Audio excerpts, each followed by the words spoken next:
Hi, this is Queen from AEvent Support.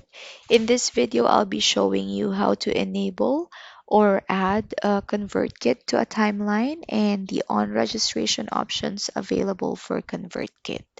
So to start, log into your AEvent account. From the dashboard, you just have to go to the integrations page.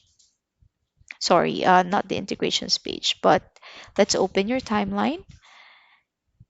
And then once that is open, you just have to access the integration section from here. And let's look for ConvertKit. As you can see, this one is currently not active. So to activate it or to add it to your timeline, you just have to toggle the switch. And the gear icon for the integration settings becomes available. So just click on it and the integration settings page will pop up. And from here, these are the on registration options for ConvertKit.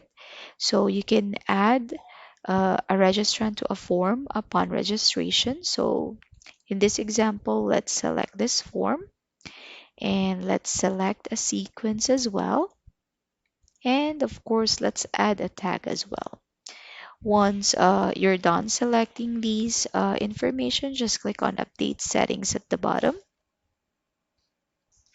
All right. I also would like to show you that this is the same page where you can select the custom fields you want to pass on from AEvent to ConvertKit. And this is for your personalization values for your email. So, for example, you can select, let's say, webinar day, and you want this information to be passed on to your ConvertKit email. So you just have to select this uh, correct value for this. So, and then click on update settings again. So that's all for this video. If you liked this video, give us a thumbs up, leave us a comment below, and subscribe to our channel to get notified of new videos that will be uploading in the future. Thanks for watching.